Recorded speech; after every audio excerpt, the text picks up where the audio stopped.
ரூபாய் தந்தா மொத்த பூமியும் சுத்தி காட்டுறது சினிமா தான். இந்த லிரிக்ஸ் ஞாபகம் இருக்காங்க. சினிமா என்னோட மோஸ்ட் ஃபேவரட் என்டர்டைன்மெண்ட் எவர். ஒரு படம் பார்க்கறது ஒரு வேர்ல்டுக்குள்ள போயிட்டு வர மாதிரி. கரெக்ட் தானேங்க? ஒரு படம் பிக்கப் ஆச்சுன்னா மெய் மறந்து பார்த்துட்டே இருப்போம். சினிமா ஒரு கலைனா அதை ரசிக்கிறதும் ஒரு கலைன்னு தான் நான் சொல்லுவேன். சிலர் இருக்காங்க, எப்ப பார்த்தாலும் படம் படம் படம், ஒரு படம் விட மாட்டாங்க. ஆனாங்க நம்மளோட லைஃப்ல இவ்வளவு இம்பாக்ட் கொடுக்குற சினிமா சில நேரங்களில் லாஜிக் படியோ இல்லைன்னா நம்மளோட வளமையான லைஃப் ஸ்டைலோட கம்பேர் பண்ணி பார்க்கும்போது டேய் என்னடா பண்ணிருக்கீங்கன்னு தோணும். ஒரு சீசன்ல வந்த படத்தோட டைட்டில் கார்டுக்கு தனி ஃபேன் பேஸ் இருந்தாங்க. நெருப்புக்குள்ள இருந்து எரிமலைய ரெண்டாக்கி வேலெல்லாம் பாஞ்சி பா மாஸ், அதுக்குள்ள இருந்து தான் சும்மா கத்தி மாதிரி படத்தோட டைட்டில் கார்டு விடும். அப்படிதானேங்க? ஒரு சில சீன்ஸை வச்சு அடுத்து என்ன நடக்க போகுதுன்னு கெஸ் பண்ணிடலாங்க. இப்போ படத்துல ஹீரோவோட ஒருத்தர் ஆரம்பத்துல இருந்து நல்லா பழகுவாரு, இல்லனா பாசமானவரா காட்டுறாங்கன்னா அவரை கண்டிப்பா வில்லன் கேங் போட்டுருவாங்க. ஃபைட்ல அடிபட்டு போய் சேர இருக்கிறவரை ஸ்பாட்லயே மடியில வச்சுட்டாங்கன்னா அவர் சோலி முடிஞ்சிருங்க. ஆனா மோஸ்ட்லி ஹாஸ்பிட்டல் கொண்டு போற மாதிரி சீன்னா பொழைச்சுப்பாங்க. சண்டை பிடிக்கிறதுக்குன்னு சில பில்டிங்ஸ், ஃபேக்டரி, குடோன்னு போனாங்கன்னா படம் முடிய போகுது, லாஸ்ட் ஃபைட்னு அர்த்தம். கஷ்டப்பட்டு எந்த தகவல் கொண்டு வந்து சொன்னாலும் வில்லன் கேங்ல அடியால கண்டிப்பா அடிப்பாங்க. பாவம் தானேங்க? ஏங்க பேசாம கிடைக்கிற கேப்லயே கையில கத்தி கன்னு இருக்க போது ஹீரோவா போட்டுடலாம்ல. முதல்ல அவனை கொண்டுட்டு அப்புறம் உன்னை கொள்றேன்னு கழுத்து வரைக்கும் கத்தியை கொண்டு போயிட்டு முடிவை மாத்திருவாங்க. அப்புறம் அடி வாங்கி செத்துருவாங்க. ஹீரோ ஃபர்ஸ்ட் அடி வாங்கணும், அப்புறம் விழுந்துடணும்.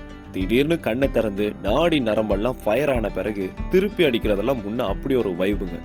ஆனா ஒண்ணு, எங்க அடிச்சாலும் வாய் ஓரத்துல தான் ரத்தம் வரும். 2 ஃப்ரெண்ட்ஸ் ஒரு வில்லன்னா கண்டிப்பா அந்த வில்லன் அங்கிள் அந்த 2 பேரையும் பிரிச்சிருவாரு.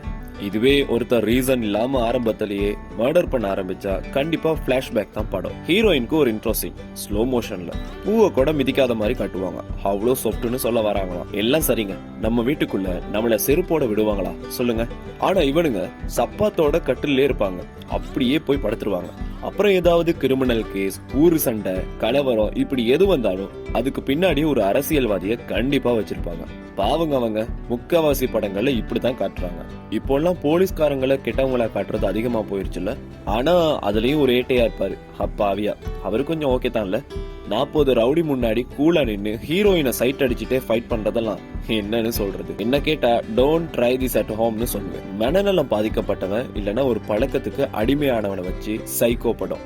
இந்த கிரைம் சினிமாவுல லவ் சீன் எல்லாம் ஆரம்பத்திலே வந்துடும். ஏன்னா இடையில வைக்க முடியாது பாருங்க, செட் ஆகாதுல்ல. ஒரு சிலர் இருக்காங்க, நடிகன் சாகக்கூடாது நடிகை சாகக்கூடாதுன்னு இருந்தா தான் படமே பார்ப்பாங்க. சில நேரங்கள்ல சில ஹீரோஸ் மாசா நடந்து வரும்போது அவங்களுக்கு மட்டும் ஃபேன் வச்சிருப்பாங்க போலன்னு தோணும். முடி சட்டையெல்லாம் பறக்கும். வில்லனை பார்த்து அப்போ ஒரு லுக் கொடுப்பாங்க பாருங்க, பா.